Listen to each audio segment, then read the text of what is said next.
Cette semaine, on se demande pourquoi tout le monde a envie de rendre sa vie plus romantique. On parle de notre déficit collectif d'ambition morale. Et on invite notre collègue Naomi Auger, chef de contenu de Dehors, à nous parler du problème des marathons.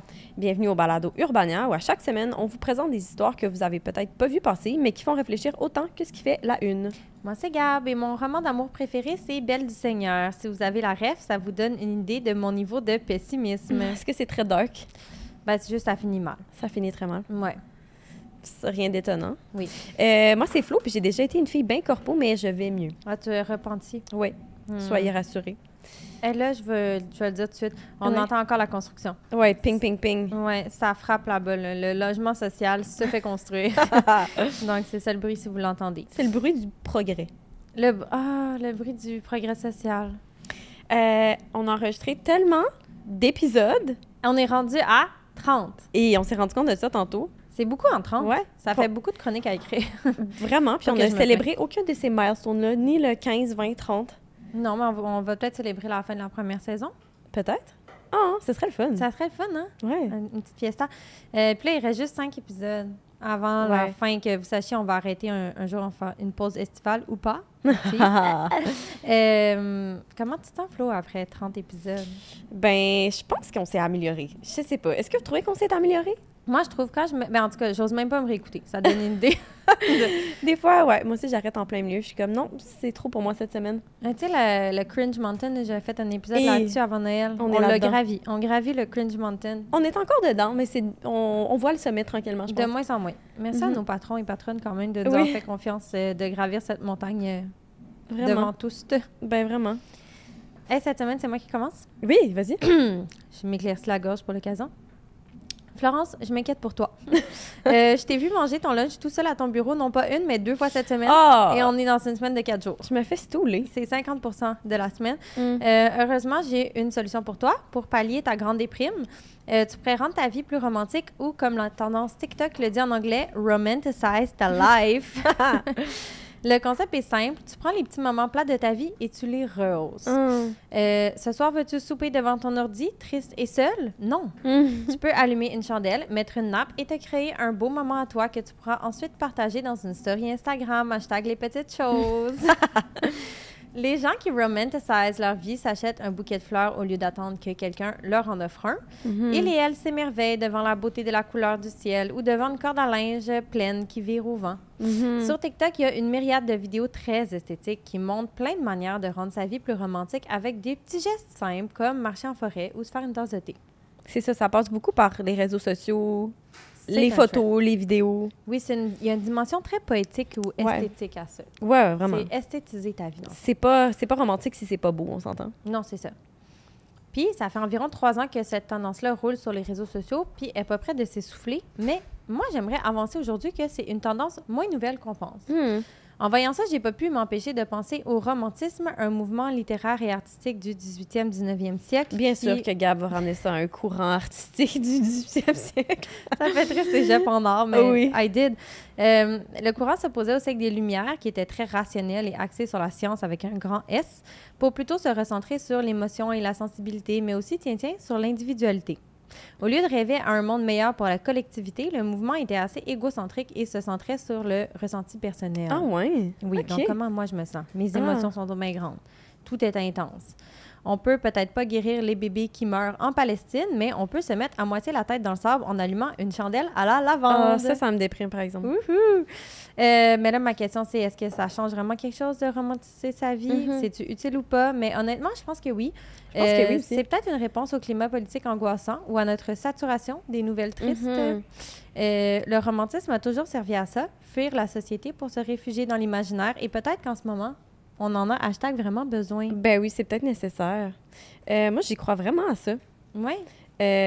C'est très psychopop, mon affaire, mais tout est une question de perspective. Puis je pense que si tu changes ta... Mon Dieu. On va y arriver. Je meurs en direct. Imagine que tu décèdes live. Non, mais je pense vraiment que tu peux changer ta façon de vivre plein d'affaires si tu décides juste que ça tente de changer ta façon de vivre plein d'affaires. Tu sais, dans le sens, beaucoup plus accessible que ce qu'on pense. Peut-être oui, bien. ça fait un peu psychopop quote Pinterest, là, Ouais, mais vraiment. c'est vrai que Ben, c'est changer vrai. son mindset, ça fonctionne. Puis Vraiment. là, on parle souvent aussi de l'infobésité, la Ouais. saturation des nouvelles, tout est Ouais. déprimant, mais c'est vrai que je pense que c'est un échappatoire. Ben, vraiment. Puis j'ai lu des articles qui disaient que cette tendance-là se ramène aussi à la pleine conscience. Donc, tu sais, c'est choisir d'être présent mentalement, apprécier les petits bonheurs, puis pratiquer la fameuse gratitude. Ben, tu vois, c'est à ça que je pensais parce que moi, j'ai longtemps fait de la photo argentique et je trouvais que ça coûtait fucking trop cher. Alors, j'ai arrêté d'en faire puis je me suis acheté une petite caméra numérique que j'aime vraiment. Puis, j'ai recommencé à faire de la photo depuis. Puis, je trouve que ça me permet ça, justement, de romantiser ma vie parce que plus souvent, je m'arrête puis genre, je profite d'un moment, d'une vue que j'ai, tu sais, je sais pas, on dirait que c'est peut-être pour rentabiliser mon achat qui m'a coûté fucking cher, mais je me dis, faut que je capture des petits moments du quotidien, puis c'est tellement cave, mais ça me fait du bien. Ça me fait des belles stories Instagram. Allez voir ça. Florence Heller sur Instagram. Wow, la plug! C'est vrai que ça te fait du beau contenu, mais tu vois, tout passe par les réseaux sociaux. Mais moi, j'ai un petit mantra personnel. J'avais vu ça, c'est une créatrice de contenu que je suis sur TikTok, et son mantra était « More gratitude, less attitude ». C'est pour moi. C'est beau. Je pense que je pratique ça. Sérieux. Est-ce que tu romantises ta vie, maman? Un peu, non? Un peu occasionnellement, c'est vrai. Tu sais, t'as quand même un souci, je pense, tu sais, que chez vous, ce soit beau. J'ai un souci esthétique fort. Ouais. Mais est-ce que je romanticise? Peut-être oui. Un peu. T'es-tu romantique? Est-ce que t'es romantique, tu dirais? Je dirais oui. Hey, je sais pas si oui. j'ai le droit de le dire. Si vous saviez les cadeaux que Florence fait à sa blonde pour sa fête. Et qu'elle me fait aussi. On est vraiment deux bonnes quétaines. En fait, je l'ai contaminées parce qu'elle n'était pas quétaine de même avant. Ah ouais? Ouais. Mais oui, mais moi, je trouve que c'est important, là. Ah, j'haïs ça, qu'on shame ça. Moi, je trouve ça vraiment important. T'aimes l'amour, genre? Ben oui. Colin, il faut être en amour ça, avec l'amour. J'avoue, moi, je suis extrêmement cynique, là. Fait que des fois, mais je pense que je suis une cynique qui se déguise, genre. Ben, mais je trouve que t'es romantique à plein d'égards aussi. Je trouve même avec ta fille, t'es romantique souvent. Ah Vous oui. faites des dates. Je suis très attentionnée. On fait des dates. Tu la prends en photo, tu immortalises plein de moments. Genre, je sais pas, je pense que t'es romantique aussi à ta façon. C'est vrai, je l'adore. Je sais pas si t'es cancel d'être romantique avec son enfant, mais je le suis. Ben non. Ah oui. Il y avait aussi un truc, ce turn-là est beaucoup associé, je trouve, à, tu sais, l'idée, le main character energy. Tu sais, cette idée-là que tu es le personnage principal de ta vie. Ouais. Ça lie beaucoup aussi au cinéma, je trouve. Oui. Tu sais, cette idée-là que... Te mettre en scène. Oui, tu te mets en scène. Il y a un truc très cinématographique dans les contenus qui sont sous le hashtag là, Romanticize Your Life. C'est justement notre amie Cathy qui est en voyage. Oui, elle est vraiment bonne pour ça, Cathy. Justement, une corde à linge. Là. Elle est en Italie. Elle a publié une story d'une belle corde à linge qui virait au vent avec un petit soleil. Puis elle était comme Romanticize Your Life. J'étais comme, t'as raison, Cathy. J'ai une autre amie qui fait tellement bien ça. C'est une fille que j'ai rencontrée à McGill, un peu bourge, qui vit entre genre LA et le sud de la France. Là, sa vie, ça a l'air d'avoir pas de bon sens. Puis toutes les stories qu'elle pose, c'est jamais tant quelqu'un qui prend la pause ou un repas, ou c'est plus des moments. Oui, des beaux moments. Ça peut être genre sa fenêtre, ça peut être son lavage, mais c'est comme drôlement esthétique, puis c'est le fun. Fait que je pense qu'elle fait vraiment ça, romantiser sa vie. Puis pour vrai, de l'extérieur, ça marche. J'ai l'impression que sa vie est incroyable. Alors que finalement, elle plaît juste de brasser comme tout le monde. Oui, c'est ça. Bravo à elle. Vraiment. Hey, c'est ça pour moi. Je m'en vais ailleurs. J'aime ça quand on fait ça, quand on était sur quelque chose et qu'on va ailleurs. Vas-y. Hier, moi, cette semaine, je voulais te parler d'une crotte que j'ai sur le cœur. Pour ce faire, il faut que je te raconte une histoire qui finit bien, mais qui commence très mal. D'accord. Il était une fois, moi, Florence, 20 ans. On parle beaucoup de moi aujourd'hui. 20 ans et étudiante à l'université McGill. Oui. McGill, c'est une université que j'avais choisie en me pensant fucking bonne et dans l'espoir de faire quelque chose de noble, malgré le fait que je faisais toujours bien un bac en job, c'est-à-dire un bac en admin. Fidèle à la fille rongée par l'anxiété de performance que je suis, j'ai d'excellentes notes, mon père est très fier et je suis vouée à un avenir prometteur. Le seul souci, c'est que je ne sais pas ce que je veux faire de ma vie. C'est alors que se dresse devant moi le triangle des Bermudes du talent de ceux et celles qui n'ont pas fait Sciences Nat, la finance, le conseil et le droit commercial. Moi, j'ai pas fait Sciences Nat, puis j'étais pas devant ce triangle-là. Ouais, mais tu veux dire les gens qui veulent une grosse job. Là. Voilà. Oui, c'est ça. L'Heureuse Élue, c'est une firme de conseil qui enrichit des pétrolières à coups de PowerPoint et qui finit par sucer 3 ans de ma vie. Pourtant, je le jure que j'avais des convictions. Genre vraiment. Je sais juste pas, je les ai mis où pendant ces 3 années-là, puis c'est une trajectoire plutôt typique pour vrai des jeunes personnes privilégiées et intelligentes qui ne font pas Sciences Nat. Ça fait que quand j'ai entendu l'historien Rutger Bergman, qui est un peu viral ces temps-ci, parler du concept d'ambition morale, je me suis dit, hey, je me serais peut-être évité un burn-out puis une crise existentielle à 25 ans si on m'en avait parlé plus tôt. L'ambition morale, selon lui, qui a écrit un livre sur le sujet, carrément, c'est essentiellement de joindre l'idéalisme d'un activiste à la drive d'un entrepreneur pour investir le peu de temps qu'on a sur Terre pour contribuer au bien collectif. Et là, wow, c'est fucking quétaine. Mais aussi un peu tellement évident. Puis il y a de quoi se demander, ben pourquoi c'est déjà ça? Toi qui as fait études en sciences sociales, tu dois te dire... J'ai pas étudié en sciences sociales. J'ai un bac en... j'ai une majeure en études cinématographiques et une mineure en littérature comparée. Mais là, tu fais aussi un certificat en études féministes, non? Oui, c'est-tu les sciences sociales? Ça compte, je pense. Peut-être, oui. Bref, mais sa thèse, c'est un peu qu'on a collectivement accordé du statut aux mauvaises jobs, c'est-à-dire celles qui ont peu de valeur sociale. Puis résultat, beaucoup de talent est gaspillé dans le monde corpo. C'est pour ça qu'on a un ami. On a tous un peu un ami qui était carré rouge, mais qui a fini chez McKinsey, qui est une grosse firme de consultants. Ah oui. Mais la bonne nouvelle, c'est que selon cet historien qui a popularisé le concept d'ambition morale, ben ça s'apprend. Puis plus t'en fais, plus t'as le goût d'en faire.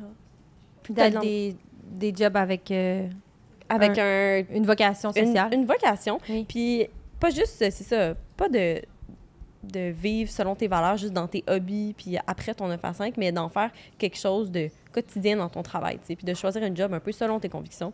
Ce qui est vraiment pas quelque chose qui me paraît évident, moi, étrangement, quand j'ai gradué de l'université. Tu dis ça parce que moi, ça a toujours été tellement important, mais c'est important dans ma famille. Mais on dirait, pour moi, ça a été toujours clair que c'était impossible de travailler pour un emploi qui me nourrissait pas moralement, mettons. C'est drôle, ça, parce que tu vois, je trouve pas que mes parents, c'est des personnes qui n'ont pas vécu selon leurs convictions dans la vie, mettons. Fait que je me demande vraiment d'où ça vient. Puis je pense que ça vient beaucoup des écoles de commerce ou des écoles un peu plus anglo-réputées, genre. J'ai l'impression qu'il y a beaucoup le hustle culture, puis le mindset du grind, puis l'idée d'avoir une job nice, ben ça vient avec une grosse job payante dans une grosse compagnie bien connue, tu sais. Mais tu sais, ça existe-tu des jobs en finance qui sont comme en vocation sociale, puis qui payent? Pour vrai, oui. Comme des avocats, par exemple. T'es pas obligé de faire du litige commercial quand t'es avocat. Là, tu peux faire de l'aide juridique, tu sais. Puis t'es pas toujours moins bien payé quand tu choisis ces branches-là dans ton domaine, tu sais. Fait que c'est vraiment juste une question de statut. Puis moi, je me rappelle que c'était tellement valorisé à McGill là, d'aller vers ces jobs-là. C'était comme, si t'étais un étudiant qui performait bien, puis que tu savais pas, c'était genre, tu pourrais devenir consultant et aller faire des PowerPoint pour enrichir des grandes multinationales tout le reste de ta vie. Puis avec le recul, on dirait que j'en veux un peu aux gens du centre de carrière. Puis je trouve qu'ils ont comme une responsabilité plus grande que ce qu'ils pensent, je pense. Hey, oui, tu sais, l'éducation, le choix de carrière au secondaire, c'est fou, moi, comme ça m'a pas aidé cette affaire-là. Hey, y a-tu de quoi de plus fourrant qu'aller voir un orienteur? Mais en plus, c'est comme à 17 ans, je savais pas ce que je voulais faire, même au cégep, tu sais, mes parents, ils ont toujours été comme, fais ce que t'aimes. Puis là, je faisais ce que j'aime, ce que j'aimais, c'était le cinéma. Puis là, mais finalement, après, est-ce que j'avais un emploi assuré? Non, tu sais, les gens, ils me disaient beaucoup, j'avais beaucoup de... Mettons, tu allais dans un party de famille ou dans la famille à ta blonde, whatever. Puis ils sont comme, qu'est-ce que tu vas faire avec tes études? Puis j'étais genre, hey, vois-tu, en études cinématographiques, il n'y a pas beaucoup de débouchés, tu sais. Non, mais tu vois, je crois quand même que les personnes qui font ce qu'ils aiment ont vraiment plus de chances d'avoir une carrière qui finit par être épanouissante, même s'ils ne choisissent pas selon leur domaine d'études, selon les débouchés. C'est vrai, mais c'est toujours un moyen aussi d'étudier en quelque chose en littérature comparée parce que t'aimes ça. Puis c'est très privilégié aussi de lâcher ta job qui paye full, là, parce que, tu sais, moi, je faisais ça parce que je pensais que ça paraissait bien, mais j'ai des amis qui ont fait ça puis qui le font encore aujourd'hui puis qui n'ont pas le luxe de se dire hey, « moi, je sac tout là pour vivre de ma passion ». Devenir journaliste chez Urbania. Les autres sont genre « ben bravo, Florence, mais moi, j'ai acheté une maison à mes parents puis je la paye encore, fait que, tu sais, bonne chance ». Mais c'est ça qui est fou de penser à quel point notre environnement va influencer nos choix de carrière. Oui. Des fois, j'y pense que moi aussi, on pense tellement qu'on est spécial et qu'on fait des choix de carrière, mais finalement, j'ai pas choisi grand-chose parce que, mettons, mon père est journaliste, ma mère, elle travaille dans la littérature jeunesse. Je suis journaliste pour la jeunesse. Ben comme pour les parents. Vraiment, littéralement, j'ai pas inventé une job qui est très loin de ma famille. Donc, qui sait si j'étais née dans une famille d'astronautes? Tout ça, c'était déterminé. Peut-être serais-je astrophysicienne. Oui, tout est tracé pour nous d'avance. Oui, c'est vrai. Bref. Oui. C'est-tu là qu'on invite Nao? Oui, c'est maintenant qu'on invite Nao. Nao, je t'appelle! Cette semaine, c'est ça, c'est Nao, la chef de contenu éditorial de Dehors, notre média sur le plein air, qui s'est joint à nous. Elle a récemment écrit une chronique super intéressante intitulée « Est-ce qu'on banalise les marathons? » Puis ça a fait jaser pas mal. Ouais. Nous autres, on avait envie de parler de ça parce que ça nous parle l'idée de la surperformance dans le sport puis l'intérêt soudain de tout le monde pour les sports littéralement extrêmes. Littéralement extrêmement, parce qu'en rédigeant cet article-là, je me suis rendu compte qu'il y a juste 1% de la population mondiale qui a complété un marathon. Ouais, mais j'ai l'impression que dans mon Instagram, c'est plus 50. Bien, c'est ça. Moi, c'est un peu pour ça que j'ai écrit l'article, parce qu'on dirait que mon algorithme me proposait juste des vidéos de gens qui font des marathons. Puis j'étais comme, moi aussi, je vais être capable. Tu sais, en grand complexe du Lion, là, j'étais comme... Mais non, c'est horrible. Tu l'as fait, moi, j'ai vu des gens pleurer en faisant des marathons. Moi, j'ai jamais fait de demi-marathon, puis je pense pas que je vais jamais en faire. Ah, t'as fait respectueusement, c'est pas mon trip, les sports d'endurance, autant, tu sais. Moi, un 10 km, là, courir 1 heure, c'est en masse. Hey, c'est long, courir 1 heure, je m'excuse. Courir 1 heure, c'est long. Oui. Pour vrai, oui, puis ça demande beaucoup comme de travail sur soi, je trouve. Comme t'es longtemps avec toi-même. Dans ta tête. Tes douleurs aux genoux, oui. dans ta tête. Comme... Oui. En tout cas, c'est pour ça que chapeau, mais je pense que il y avait quelque chose que je trouvais un peu qu'on pouvait critiquer au fait qu'on dirait que c'est banal. Puis tu vois juste des photos des gens avec leurs médailles, puis t'es comme, attends une minute, là. C'est pas si facile que ça, courir un marathon. Puis voulez-vous que je fasse une petite leçon d'histoire? J'avais préparé ça pour vous. Ah, mon Dieu, oui, vas-y. OK. Ben, c'est ça. En fouillant puis en rédigeant mon article, je me suis rendu compte que la première personne qui a couru un marathon, c'est genre moins 490 avant Jésus-Christ. Là. Wow! C'était un messager grec qui avait le nom de Phidippides. J'ai amené mon ordi juste pour rédiger ce nom-là, pour être capable de bien le dire. Non, tombe en mode présentation orale. J'étais comme... c'est ça. Il a couru de la ville de Marathon jusqu'à Athènes. C'est 40 km environ pour annoncer la victoire des Grecs. Quand il est arrivé, il s'est effondré et il est mort. Donc, la première personne qui a couru un marathon, puis c'était même pas un marathon tel qu'on le connaît aujourd'hui, est mort. Mais ça arrive encore, non? Que les gens font des crises cardiaques à la fin ou en plein milieu d'un marathon ou qu'il y a genre des paramédics qui attendent les marathoniens. Il y a des malaises, là, beaucoup souvent. Il y a des morts à chaque année, là, comme c'est vraiment, vraiment dangereux. Là, moi, j'ai... SOS? Ouais, mon frère, son premier demi-marathon, il s'est effondré au fil d'arrivée, puis on est allé derrière. Ma mère est infirmière, puis elle connaissait les médecins.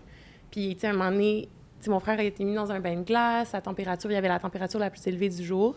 Puis à un moment donné, on a entendu comme plein de gens crier « On a une flatline, on a une flatline ». Puis ça veut dire qu'il y a quelqu'un à l'arrière qui avait plus de pouls, là. Fait que, c'est vrai, c'est pas... Fait que c'est un... Je pense que c'est juste... On le voit pas, ce visage-là. Mais est-ce que les gens s'embarquent dans des marathons sans savoir de quoi il en retourne, ou est-ce qu'on banalise justement Moi, je pense que les gens se lancent là-dedans sans savoir, puis aussi ils négligent l'entraînement. C'est parce que c'est une chose courir 42 km. En fait, non, là, c'est rendu comme 42,195, mais c'est une autre chose s'entraîner pour le faire, là. Mais moi, j'ai appris récemment que tu cours jamais un marathon complet avant le jour du marathon, ce que je ne savais pas. Puis juste ça, je suis comme, red flag. C'est pas normal. Un red flag. Fait que tu cours quoi? Tu fais 30 km une fois de temps en temps, puis là, le jour, t'es comme, on va l'essayer aujourd'hui? C'est ça?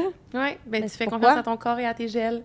Mais pourquoi tu pratiques pas avant? Je suis certaine qu'il y a des gens qui le font avant. Moi, en tout cas, je le ferais juste pour peut-être me rassurer ou m'inquiéter. Non, je pense que... Puis le jour, tout le monde n'arrête pas de dire le jour du marathon, il y a comme une énergie, une frénésie qui s'installe, puis tu cours, tu es encouragé et tout. Je pense que tu es sur un autre cerveau quand ces événements-là arrivent. Tu es comme en mode...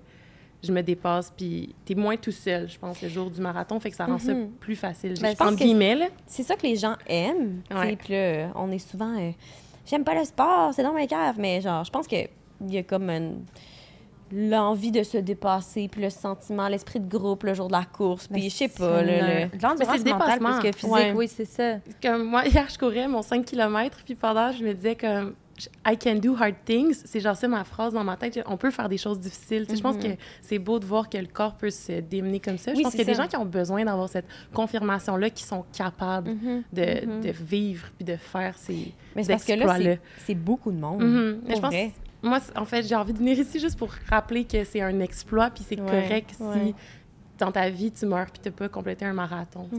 Oui, tu peux aussi faire un 5 km à un pace très lent et c'est correct. Et c'est correct. Je pense que l'idée, c'est d'être c'est l'équilibre, c'est de bouger son corps.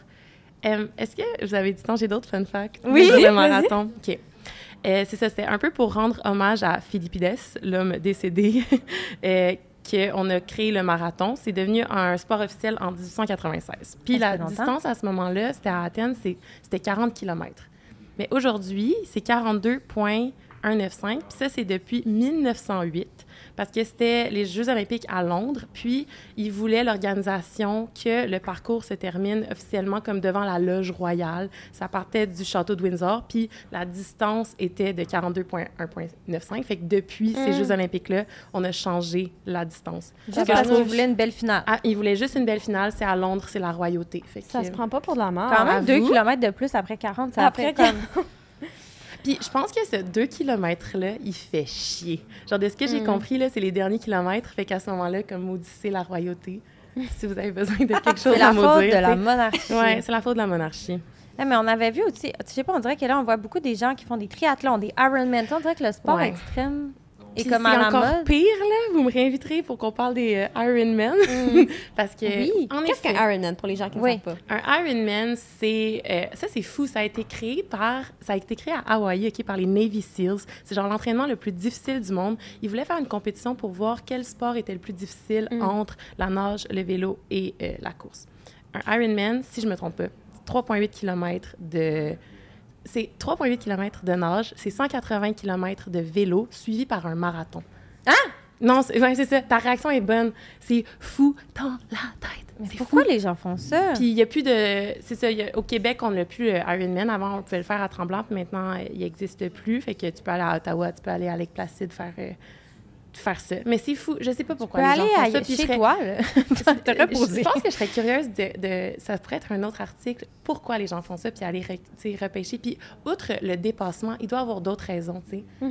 Est-ce que ça t'aide à guérir de certains traumas? Est-ce que tu fais ça pour te prouver quelque chose? Je sais pas. Il doit y avoir comme des vraies raisons, parce que je peux pas croire. C'est de la torture. Tu t'infliges beaucoup de douleur. Il y a Oui. peut-être quelque chose, justement, c'est ça, d'un peu exorcisant là-dedans. Là.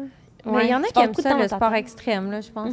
C'est les je connais sports des gens, moi, d'endurance qui aiment les sports extrêmes. d'endurance, ouais, que ça Puis soit là, après, vous me rushant. réinviterez à ce micro-là pour qu'on parle des ultra-trails. Parce que ça, c'est une autre affaire, là. Tu sais, des Non. gens qui courent en forêt pendant 3 jours de suite, là. Eh oui, ça, c'est intense aussi. Oui! Mais je loin de moi, respecte ça, puis je trouve ça vraiment incroyable, mais je pense que c'est ça. Les réseaux sociaux, ils lissent l'apparence de ces événements-là. Ça a l'air facile, mais je le sais que ça ne l'est pas, tu sais. Faudrait qu'on en reparle avec quelqu'un qui aime ça. On devrait peut-être inviter Jean. Notre collègue Jean, il en a fait un des marathons, je pense. Des marathons. Oui, en effet. Ouais, je suis pas mal certaine. Ouais, je l'ai croisé à l'automne, là. Il m'a Au fait un marathon. doigt d'honneur. C'est vrai? Ouais, quand il m'a vu. Mon Dieu, ça, c'est l'amour entre collègues. Hein? À vous? Le respect chez Urbania, ça manque. On parle à la bienséance. Hey, merci, Nao. Oui, merci, c'était fun intéressant. Oui, c'est On trop va- intéressant. Merci de m'avoir laissé Faire donner des- mes... faire Ben, des fun pour facts vrai, quand tu historiques. reviens, si t'en as d'autres, je les prendrai tout le temps. Ok. J'adore les fun facts. C'est le fun d'apprendre des nouvelles affaires. Bye C'est tout le monde. vrai. Merci, Nao. Hey, qu'on a enregistré? Oui, moi, mon contenu enregistré cette semaine, c'est une niaiserie, mais vraiment bien exécutée. Sur ton nouveau téléphone. Oui, sur mon nouveau téléphone. C'est plus long que d'habitude, mais ça vaut la peine. OK, je te le fais écouter. OK, vas-y. Montréal, ville culturelle et accueillante, se transforme lentement en cauchemar. Sa principale nuisance ne sont pas l'invasion des Français en PVT, mais plutôt les cônes oranges. Clôture métallique, bruit strident de foreuses à 7 h du matin et panneaux des tours, la totalité des citoyens est exaspérée. Je trouve que tout ça est un gros foutoir. La rue Sainte-Catherine est éclatée au sein En tout cas, je vous épargne la fin, mais c'est tellement C'est drôle. très drôle. Le petit ton radio-canadien, là, wow. Oui, j'adore l'accent rendu. Est-ce que tu es capable de le faire? Je sais pas si je suis capable de faire ça. Essaie-le. Florence La Rochelle, Montréal, Urbania. Bravo. Ça, c'est la signature. Oui, des fois, moi, fun fact, ça m'arrive d'envoyer à mon chum des messages vocaux où je fais semblant que j'ai une chronique radio aux nouvelles, mettons, pour dire qu'est-ce que je suis en train de faire. Je suis comme, cette jeune femme monte les marches de l'appartement, elle prend sa clé et arrive à la maison. Est-ce que tu documentes ta propre vie comme ça? Oui, puis c'est comme ça que j'ai dit maintenant que je suis arrivée. OK. Pauvre Cine. C'est tellement niaiseux. Ah, OK, puis là, mon extrait, mon qu'on a enregistré, moi, cette semaine. Pour vrai, les gens qui ont des intérêts extrêmement niches, j'adore. Et là, je suis tombée sur quelqu'un. C'est un compte TikTok nouveau qui s'appelle Fan de Cure-dents. Oh, c'est tellement le fun. Salut les amis, c'est Fan de Cure-dents. Aujourd'hui, on se retrouve pour un opening de Cure-dents d'Omédia, la marque d'Intermarché. Elle m'a coûté 1,59 € et il est censé y avoir 400 cure-dents dans la boîte. Physiquement, la boîte est pas mal, mais pas super pratique. C'est la Il petite fait un flûte review avec for la me. flûte. C'est un review complet, ça dure genre 4 minutes. Et là, il il dénombre tous les cure-dents qu'il y a dans la boîte. Il les trie par couleur. Il dit combien ils ont des défauts. Est-ce qu'ils sont assez piquants? Il y a comme des petits tests. Hein. Sont-ils assez pointus? Sont-ils cassables? Puis il y a ça pour plusieurs marques de cure-dents. Et puis ça, là, généralement, ça crée un sale hype. Ben moi, je suis dedans, là. Je les ai toutes regardées. J'ai trop aimé ça. Puis pour vrai, des fois, là, c'est drôle parce que nous, on se donne tellement du mal en tant que gestionnaire de médias à créer des contenus éducatifs, inspirants, intéressants, d'actualité. Puis il y a des comptes comme ça qui blow up et qui font des centaines, des millions de vues. Puis des centaines de milliers, des millions de vues. Puis on dirait que je suis comme, hey, on se casse le basic. Oui, pourquoi ne pas juste ouvrir un paquet de cure-dents? Voilà. On se le demande. Crime, merci Gab, merci Nao d'avoir été là. Hey, si vous avez aimé ça, vous savez quoi faire, likez, partagez et abonnez-vous pour ne jamais rater un épisode. Puis pour plus de conversations éclairantes, d'histoires surprenantes et de rencontres extraordinaires, abonnez-vous au Micromag Urbania. C'était Gab et Flo, on se retrouve la semaine prochaine. Bye! Bye bye!